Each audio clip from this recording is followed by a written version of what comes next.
it's Michelle Caruana from Play Cafe Academy and Profitable Play.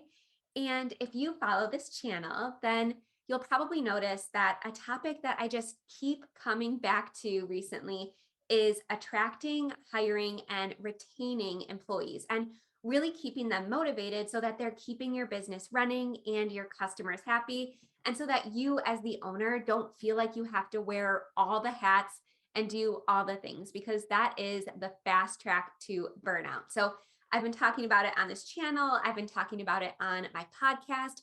I just released 3 parts of a 5-part episode series where we're actually rereading the book Clockwork, because I've already done some guided reading sessions of that book. So whether it's the first time you're reading it or the 20th time you're reading it like me, we're currently going through that book on my podcast. And one of the biggest things is delegating effectively so that you don't burn out as an owner and so that your business runs like clockwork, whether you're there or not, so that you can travel, take vacations, be present in other areas of your life, all that stuff. So this is a topic that I just keep coming back to. And if you don't follow this channel or subscribe to my podcast, go ahead and do that now so that you never miss a tip. But this video is a little bit different, and I thought it was really fun because I actually had the idea to go back and interview one of the first employees that I ever hired at my Play Cafe. So she was one of the original team members. So before we even had our build out done, before we ever welcomed our first customer through the door, Caitlin, who I'm going to be interviewing in this video, was one of the first people that we hired from Indeed. And in this video, I asked Caitlin all sorts of questions, like, for example, what attracted her to the job posting? What made her want to apply for a small local business as opposed to a remote work or a work from home or even like a big box retailer job or something like that? What made her attracted to my posting and what attracts her to job postings now? So she's obviously a little bit further in her career now because it's been like 7 years since I hired her. So I asked her to kind of, yes, share exactly what she's looking for today, but also what she was looking for back then, what she valued in a position, what were red flags when she was going through job postings, what made her apply, what made her shy away during the interview process, what kept her motivated, what kinds of benefits she really values, again, both now and back in the day. And I thought it was so insightful. And she actually, and this was without preparation, I did not give her any talking points. She doesn't watch my YouTube videos, which that's okay, Caitlin, I totally understand.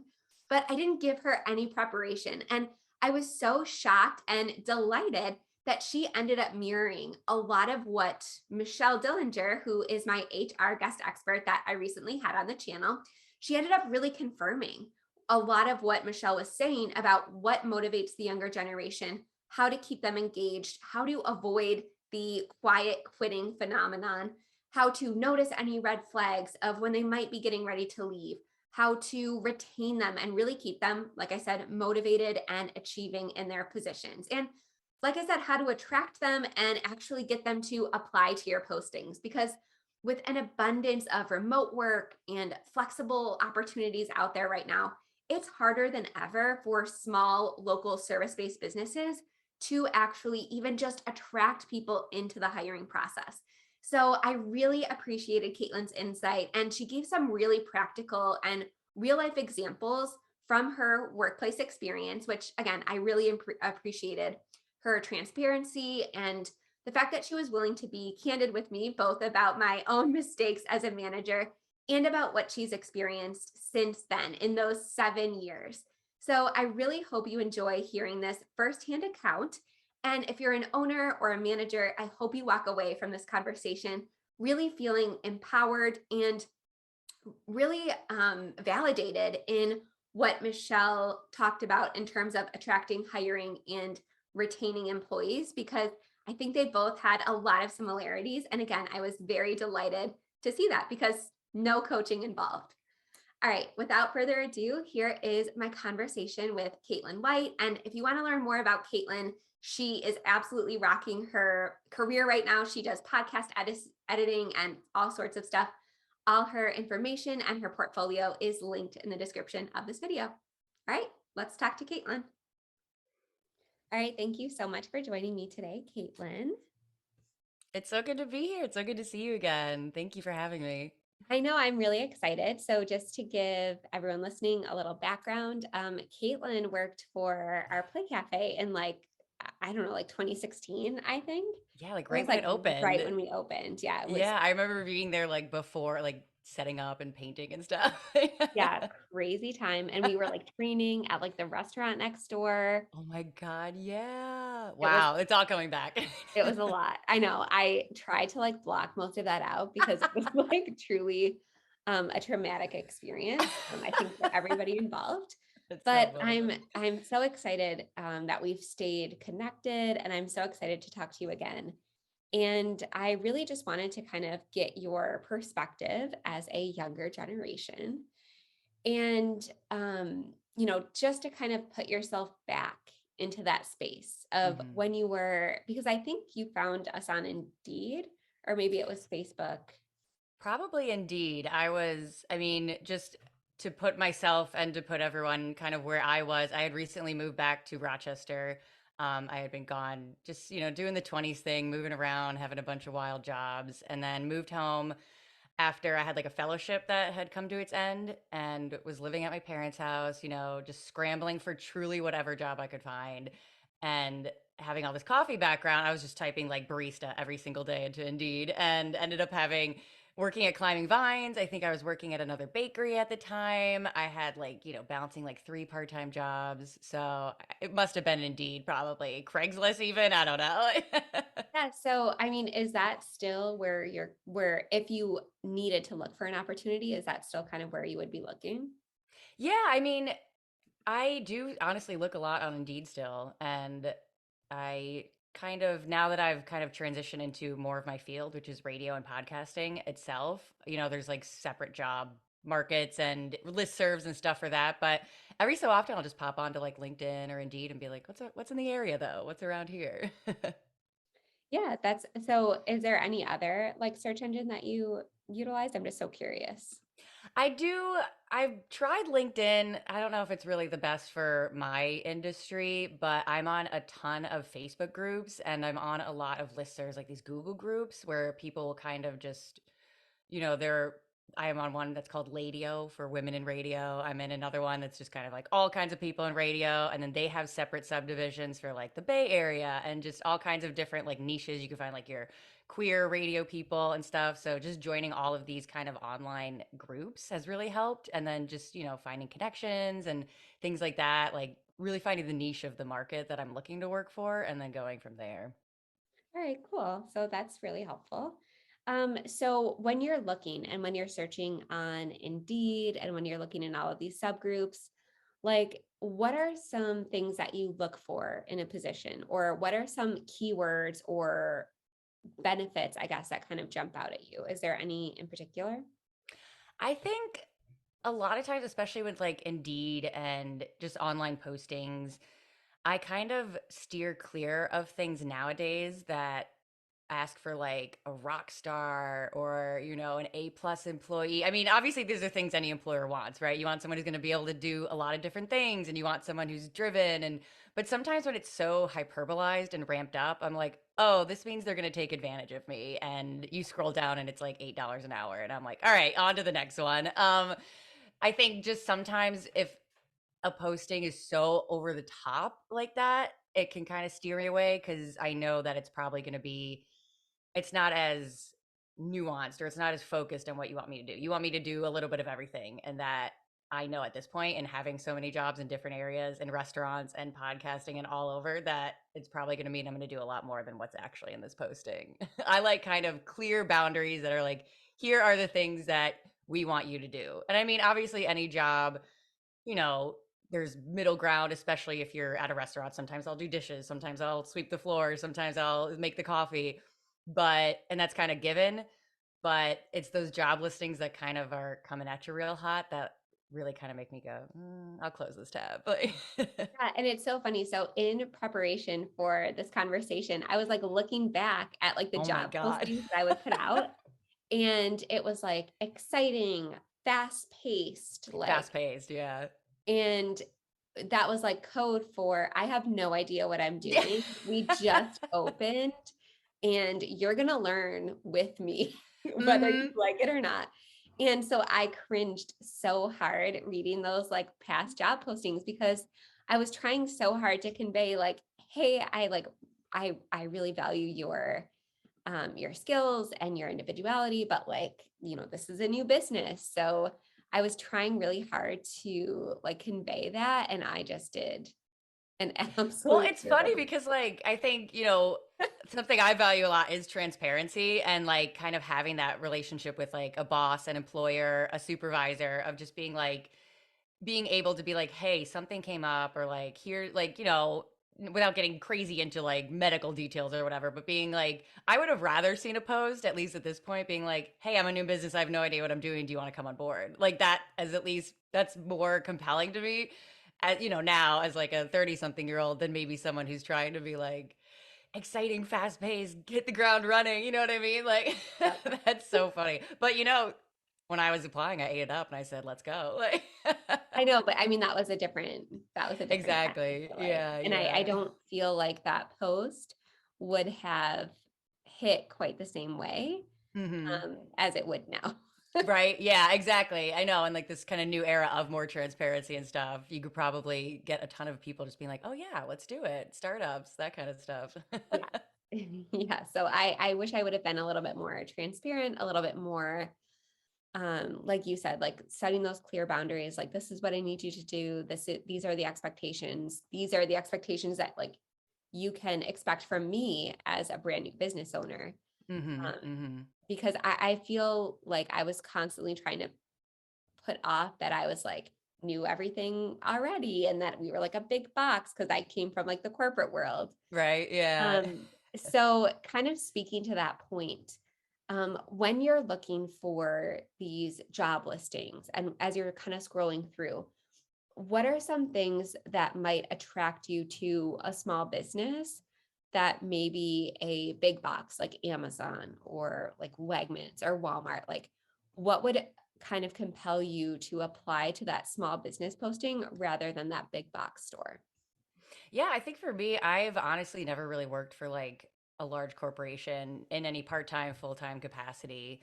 And maybe that's just kind of based on who I am and what, the jobs I search for or what was available. But I've always gravitated towards kind of smaller businesses, startups. I do a lot of freelance now, which is, working for myself.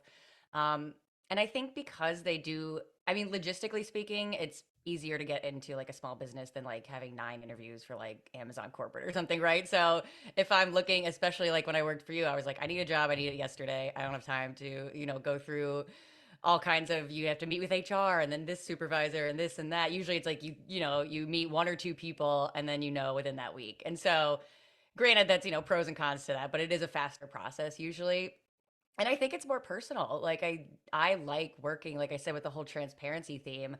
I like working with people and I like knowing their stories and I like, why am I working here? Why are you doing this work? Why do you need me? It just kind of creates a little more intimacy between people and between employee and employer. I mean, the biggest company that I've ever worked for was WXXI, the public broadcasting in Rochester, which isn't even, I mean, it's still like the local version of NPR, but it was probably the most like corporate space I could be in. But yeah, I just think there's something about, you really do get that everyone's kind of on the ship together. It feels less like you're working for someone and you're kind of working with someone when you're helping build something or you're just working with someone that's from the area. And so just those kind of connections and values are things that I'm drawn to more when it comes to, small or big. Yeah, and I think from my perspective too, I thought that it was so cool to hire somebody that had like insight into the coffee industry. And I felt Mhm. like I was able to give you like a lot of latitude and a lot of freedom in terms of like menu items and coming up with new recipes and stuff like Yes. that. And I feel like if you were working for like a larger corporation, you probably wouldn't have had that same freedom. Mhm. No, exactly. And I've worked And it's for me. Yeah, I appreciated it so much. And that's what I looked for when I was hiring people. I was like, are you creative? Like, are you just going to, sit behind the counter or are you going to like experiment with flavors? Are you going to try new things. So for me, that's what really I feel like attracted you and the other like original employees that I hired to me. Mm-hmm. Mm-hmm. Because there are people that like they do better in corporate spaces, just being kind of like Right. not told what to do, but more rigid boundaries like we're talking about. And I think for me, just like obviously I'm in a more creative field now, working in audio and stuff, and my brain is always just kind of needed a little more leeway, I guess. Yeah, and I feel like you were always like that. And I feel like that's like what really was like, I think I hired you like in the interview. I know. That's why I was like, this is great. I know. Like, I think like multiple people like told me not to do that, yeah. but I was like, I need this person on my team. Like I can tell that she's going to like be like such a light and such a I feel like you really like boosted that whole cafe side of our business. Oh my So gosh. thank you for Can you that. But put that yeah, in writing and I'll put it on my resume? I know I broke all the rules though in the hiring process because I'm like, as you're speaking, I'm like going back and I'm like, I remember like That's so going through that funny. interview and being like, can you start like Let's today? go right Like, to the shop. Let's go. Like, is that okay?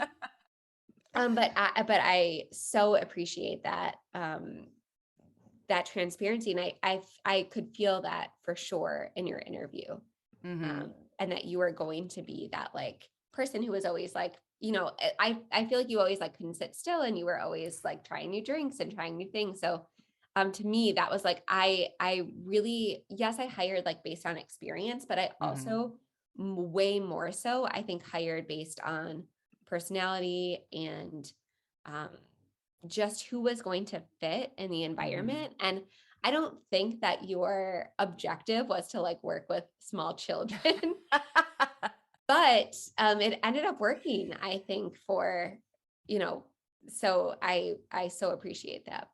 No, I had a great time. And like now I work a more I guess what would you call like, I have a job at home and stuff like that, but I love working in coffee. Like I truly it was the first job I got like when I got my bachelor's degree.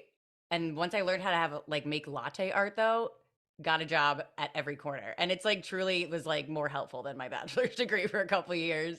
And I it's like if I could somehow like have health insurance and like run a cafe and make a real like make it work, I would absolutely do that because like I love crafting coffee, I love talking to people, I love talking about it. Like even now I'm like, dang, I miss that kind of like. I know, I love it too. And I used to work like on the weekends, every party I Hmm. could. I was like, I want to get behind the counter. I want to make coffee. Yeah, I want to like yeah.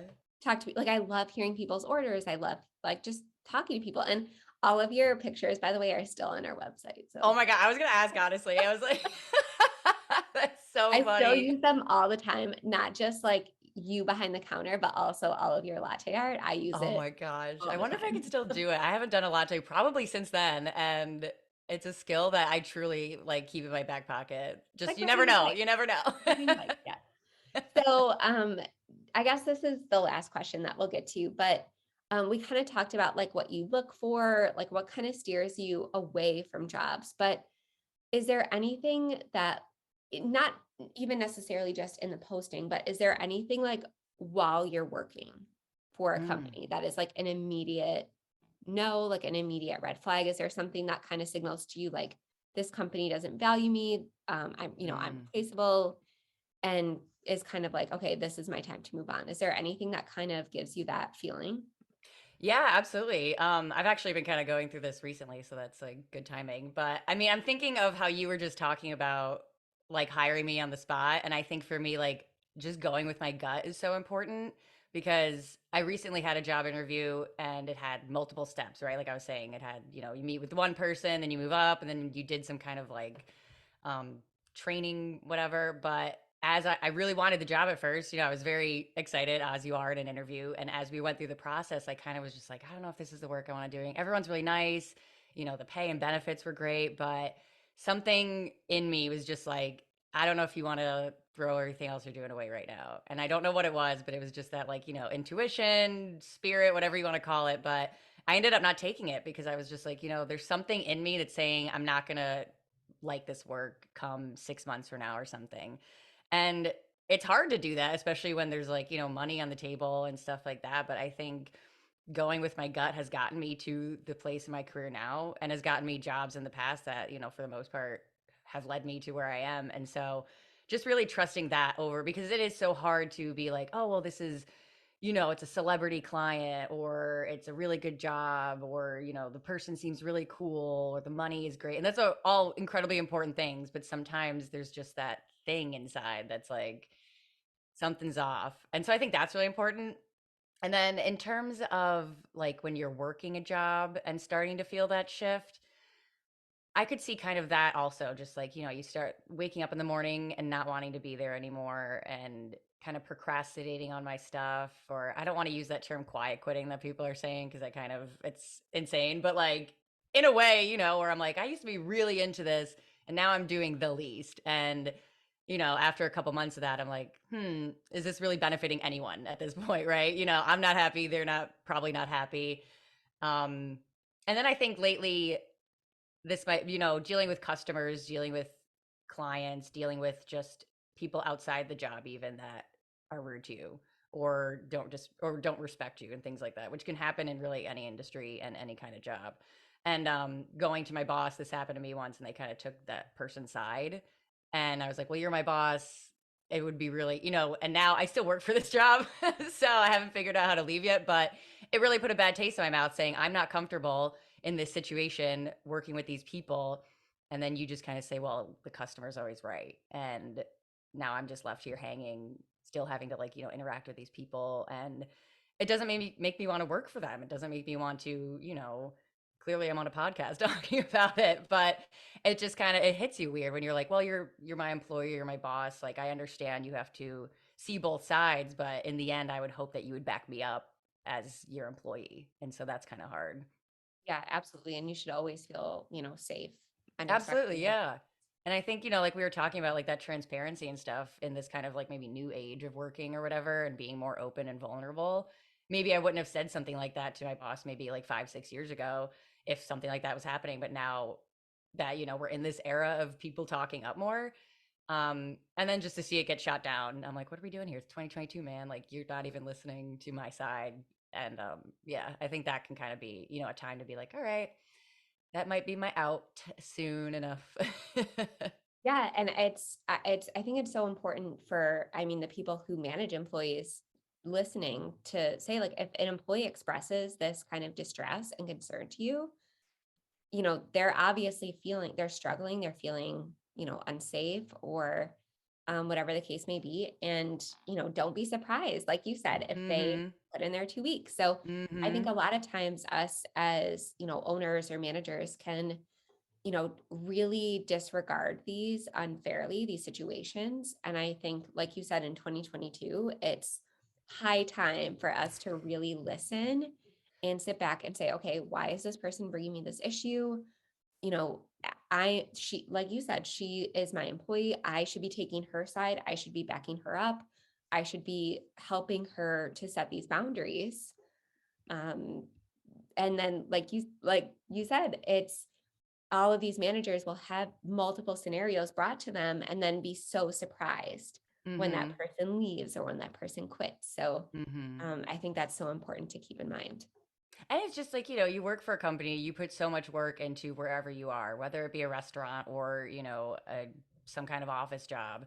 And I think that's something that's also hard that I try to look for. Like, I'm trying to create the boundary of like work and home and not have them be like, my family. That's another thing in postings. We're family. It's like, okay, I have a family, right? Like, I but think I saw a meme that was like, if you ever see "We Are a Family" in a job posting, they will ruin your life in yeah. 6 months or less. Exactly, exactly. And it's like for like I am someone who is pretty type A. Like I do put a lot into what I say I'm going to do, right? So like if I'm going to make you a coffee, I'm going to show up and I really want to be there and do it right. If I'm going to make you a podcast, I want it to be good. But it's hard when, you put so much into this and then you're not getting anything back aside from your paycheck, I guess. And I mean, that kind of falls into that territory, but it's just the respect. And I think that's should be a baseline, right? Of if you're going to have me work for you in whatever capacity, part-time, full-time, there's some things that I need from you as well to give you the good work that you're asking me to do. And like you said, just like people kind of forgetting that it's not um that there's a two-way street when it comes to your job, right? Yeah, and I love that you brought up the paycheck because a lot of people think that that's like, oh, I'm paying you. So you're, essentially, you know, a Like slave. mine. And Yeah, yeah. it's just so far from reality. And I actually love that I feel like we're shifting a little bit away from that, especially like, post pandemic. Um, and I feel like we're hopefully getting a little bit away from that, but it is still so it's so um prevalent, I think, in the corporate culture still, like, oh, I'm paying you, so I don't understand. Like, that's my whole end of the bargain. And that's just Mhm. not accurate and it's not true. And I'm glad that a lot of employees are not putting up with it. And it just forces us as owners and managers to grow and learn and understand it. Mhm. It's exactly what we're trying to do here. Exactly. And it's really fascinating because right now I mean, I know I'm supposed to be talking about my old life and being part-time, You're but I fine. think I have a full-time job that's run by a father-son, let's just say, older generation. And then I also freelance for this startup and it's like a brother, two brothers, and they're like in their mid 20s. And the first company is obviously more developed. They've been around longer. They are kind of set in their ways. And then this newer company is younger people who are running it. It's a startup. It's very, on the fly. Um, and you get that with startups that you're kind of your boundaries. I have to be like, this isn't my job. This is your job. Like, but it's just really fascinating to see as they create their business and start looking at adding benefits and full-time employees and the things that they care about and are at least striving to at this point say that they will provide is vastly different than anything that I've been offered in any other company. And I think it is just that, younger generation is like, if you're going to keep people around, you're going to need to give them a bit more, whether it's pay, vacation time, remote, like any of that stuff. And I mean, that comes with like any job really. Like, there's going to be more that we ask for now that we've been through the pandemic and we've been through like just the last couple years of like, oh my God, I had friends who had to like work through the pandemic and go into work and their jobs wouldn't let them like wear masks. It's just crazy. It's crazy stuff. That's a whole other issue. But like, just the way the disrespect, I think, and the kind of outside of what we're typically used to. And it's kind of just being like, wait, I deserve a little more, even if it's not monetary. I deserve a Yeah, little more. absolutely. So not to pry, but Oh, please. is there like one specific benefit or one thing that they were speaking of that you like were really excited about? Like, I'm so curious because I'm always looking to offer like unique benefits that are, like you said, not monetary. So was there one thing that like jumped out at you? Yeah, I mean, more logistically, it was this company was if I was going to be a contractor, they were going to help me pay for my healthcare because I currently am on a plan with my job and I mean, they kind of asked me like, the company's growing. What can we do to make you full time? And I was like, I just need healthcare. Like, I'm sorry, we live in America. That's it. And he's like, Yeah. oh, that's kind of hard. And I was like, well, that's like truly the only thing that keeps me at this other job. But another thing was that we've done. They have a lot of career development opportunities where they brought in like an outside company to kind of help us go through this pilot program of it was like every week we met and we got these like worksheets or kind of like work documents to help us kind of just like plan out what we wanted to do within the company within our own careers, and it was a really nice like step by step system. And by the end of this program, I had this document of things that I had never thought about because for so long, like I was saying, I was like, I need a job, whatever the job is, I need to pay rent. And then now that I've kind of gotten farther in my career, it was like, oh, what do you really want to do though? What do you want to do with that job? Like, what do you want? How do you want work to look like for you? And so that was really fascinating to me. And then they've also talked about like a stipend for like going to not conferences, but just like online trainings. And, I really want to get into this more and learn more about marketing and, stuff that I don't really do because I don't have the time because I have a million jobs or because I don't want to pay. And so I think, having that as like not even as part of my paycheck, but then like a separate little, here's $100, go take like some kind of online course was really attractive to me because it's just stuff that you never have time to do. And, I would love to build up my career in all of these different ways. But and there I see all these opportunities even online, so they're super easy to access, but it's just, oh, the meeting's at like, 4 p.m. on a Tuesday and I can't do that because I have 100 other things to do, or I'm in a meeting, or, it's a $500 3-week course and I can't really do that right now. And so I think just like helping with that career development is like something that was really interesting to me that I'd never been provided before, the time or the like, the tools to do. Yeah, and it's nice that they're investing in you as like a person and not just Mhm. as an asset to Mhm. their business. Like they're investing in your future, whether it's Mhm. with the company or not. And I think that's what I think really stands out to people. Absolutely. I mean, I've been reading like my latest reading books is all about like labor, and I live down the street from the Starbucks that was like the first one to unionize. Yeah, So it's just always been in front. Oh yeah, you're in Buffalo, obviously. So I live I off know. Elmwood, and I was and gonna so say I live right down there too. and so just like driving by that and seeing these people like fighting one of the biggest coffee companies in the world and doing it on my block at the Starbucks that like I go to, and sometimes I can't go because it's closed because no one's working because they're fighting for each other. And it was just so inspiring to be like, why don't I do that for myself? I could use better pay. I could use whatever, I know it was a lot of like workplace COVID stuff for them, but and not just that was obviously on my street, so it was really cool. But then you see it on Twitter and it's happening all over and it's happening in different companies and Amazon's doing it. And you're like, maybe not to that extreme. I'm not going to like start trying to unionize my podcast company, but it's just fascinating to see like, wow, people are really putting themselves out there to get just better conditions, things that, that aren't even maybe career development and things like that. They're more things that should be baseline, right? When it comes Right. to putting, especially like the Starbucks example, putting people in an environment during a pandemic when they didn't feel comfortable. You would think that that should just be A human what's right. expected. Yeah, but it's not, I guess. And it's been interesting to watch that stuff in the news. It's crazy. Yeah, absolutely. And I can definitely say that business owners, managers everywhere are definitely following like similar stories. And Yeah. I wish it hadn't taken this long. Or it Um, didn't have to take a global get here. shutdown. Exactly. Yeah. Exactly. So I'm glad that it's happening. It should have happened much sooner, but I really appreciate you sharing your insights. And I think it's been so helpful. Absolutely. Thank you for hiring me 6, 7 years ago. And who would have known that we would be I back know, right? here If you had a like podcast. randomly? I know. So crazy. Full circle moment. But if anyone wants to follow you or anything like that, do you have anywhere that we can do so? Yeah, I'm on Twitter occasionally in a semi-professional way, but it's at CV White, Okay, Whyte. perfect. I'll link it too. Yeah, and then my portfolio, if anyone needs podcasting or whatever, cvwhite.com. All right, perfect. Thank you so much. Oh my God, thank you. This is great.